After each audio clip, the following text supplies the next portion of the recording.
നിരോധിത ലഹരി വസ്തുക്കൾ പിടികൂടുമ്പോഴും നിയമത്തിന്റെ അപര്യാപ്തത പ്രതികൾ രക്ഷപ്പെടാൻ കാരണമാകുന്നു.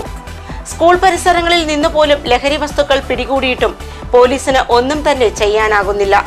പലരെയും ഒന്നിലധികം തവണ നിരോധിത പാൻ മസാലകളുമായി പോലീസ് പിടികൂടുന്നുണ്ട്. അവരെല്ലാം തുച്ഛമായ പിഴ നൽകി രക്ഷപ്പെടുകയാണ് ചെയ്യുന്നത്. നിരോധിത ലഹരി വസ്തുക്കൾ പിടികൂടുമ്പോഴും നിയമത്തിന്റെ അപര്യാപ്തത പ്രതികളെ രക്ഷപ്പെടാൻ സഹായിക്കുന്നു. കഴിഞ്ഞ ദിവസങ്ങളിൽ നിരവധി നിരോധിത ലഹരി വസ്തുക്കളാണ് കാലടി പോലീസ് പിടികൂടിയത്. എന്നാൽ ശക്തമായ നിയമങ്ങളില്ലാത്തത് പ്രതികൾക്ക് വീണ്ടും ഇത്തരം വസ്തുക്കൾ വിൽപ്പന നടത്താൻ പ്രചോദനമാകുന്നു. കഴിഞ്ഞ ദിവസം കാലടിയിലെ ഒരു കടയിൽ നിന്നും 3-ലധികം തവണയാണ് ഹാൻഡ്സ് പോലെയുള്ള വസ്തുക്കൾ പിടികൂടിയത്. എന്നാൽ ഇത്തരക്കാർക്കെതിരെ ശക്തമായ നടപടികൾ സ്വീകരിക്കാൻ പോലീസിന് കഴിയുന്നില്ല. കോർപ്പ നിയമപ്രകാരമാണ് ഇത്തരം ലഹരി വസ്തുക്കൾ പിടികൂടിയാൽ പ്രതികൾക്കുമേൽ കുറ്റം ചുമത്തുന്നത്. കൂടാതെ കേരള പോലീസ് ആക്ടും ഉപയോഗിക്കുന്നുണ്ട്. ഇത്തരം ലഹരി വസ്തുക്കൾ പിടികൂടുമ്പോൾ തുച്ഛമായ പിഴ ചുമത്തി ഇത്തരക്കാർക്ക് ജാമ്യം ലഭിക്കുന്നു.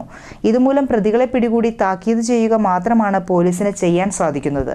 ഹാൻഡ്സ് നമ്മൾ പിടിക്കുന്നത് ഇപ്പം ഈ കോട്ട്പ എന്ന് പറയുന്ന നിയമപ്രകാരമാണ്.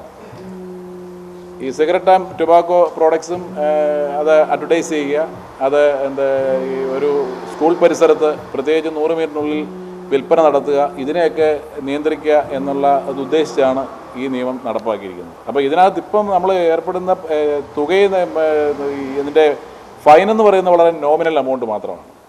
പക്ഷേ ഫൈനിലുപരി നമ്മൾ ഇത് ആളുകൾക്ക് ഇതിനെക്കുറിച്ചൊരു ബോധവൽക്കരിക്കുക എന്നുള്ളൊരു ഉദ്ദേശവും ഇതിൻ്റെ കൂട്ടത്തിലുണ്ട്. ഇതിൻ്റെ 2 നിയമമാണ് ഇപ്പം സാധാരണഗതിയിൽ നടപ്പാക്കുന്നത്. കോട്ട്പ പ്രകാരമുള്ള നിയമവും പിന്നെ കേരള പോലീസ് ആക്ട് പ്രകാരമുള്ള നിയമമാണ് ഇപ്പം നടപ്പാക്കുന്നത്. അതിനകത്ത് വളരെ സ്പെസിഫിക് ആയിട്ട് പോലീസ് ആക്ടിൽ പറഞ്ഞിരിക്കുന്നത് സ്കൂൾ പരിസരമെന്നേ പറഞ്ഞിട്ടുള്ളൂ. അതേസമയത്ത് കോട്ട്പയ്ക്കകത്ത് അത് 100 മീറ്ററായിട്ട് നിജപ്പെടുത്തിയിട്ടുണ്ട്. പഞ്ചായത്തിനും കോർപ്പറേഷനും ഇത്തരം കടകൾക്കു നേരെ നിയമ നടപടികൾ സ്വീകരിക്കാവുന്നതാണെന്ന് പോലീസ് ഉദ്യോഗസ്ഥർ പറയുന്നു. ഒന്നിലധികം തവണ വിൽപ്പന നടത്തി പിടികൂടുന്നവരുടെ ലൈസൻസ് റദ്ദ് ചെയ്ത് ഇത്തരക്കാരെ ലഹരി വസ്തുക്കളുടെ വിൽപ്പനയിൽ നിന്നും പിന്തിരിപ്പിക്കാനാകും. അത്തരത്തിൽ നമ്മൾ പിടിച്ചാൽ വീണ്ടും ഒരാൾ കച്ചവടം ചെയ്താൽ ആ വിവരം കോടതിയിൽ അറിയിച്ച് എൻഹാൻസ്ഡ് പണിഷ്മെന്റ്സിന് അയാളെ വിധേയമാക്കുക എന്നുള്ളത് കഴിഞ്ഞല്ലാതെ നമുക്ക് കടയടച്ചു കൂട്ടാനും ഒന്നും നോക്കില്ല. പിന്നെ മുനിസിപ്പൽ ലൈസൻസോ പഞ്ചായത്ത് ലൈസൻസോ വാങ്ങിയാണ് കട നടത്തുന്നുണ്ടെങ്കിൽ ആ നിയമപ്രകാരം അവർക്ക് വേണമെങ്കിൽ ലൈസൻസ് കട്ട് ചെയ്യാം. പല ലഹരി വസ്തുക്കളും പോലീസ് പിടികൂടുന്നത് വളരെ സാഹസികമായി തന്നെയായിരിക്കും. എന്നിരുന്നാലും നിയമത്തിന്റെ അപര്യാപ്തത മൂലം പോലീസിന് ഇവർക്കെതിരെ ഒന്നും ചെയ്യാനാകുന്നുമില്ല.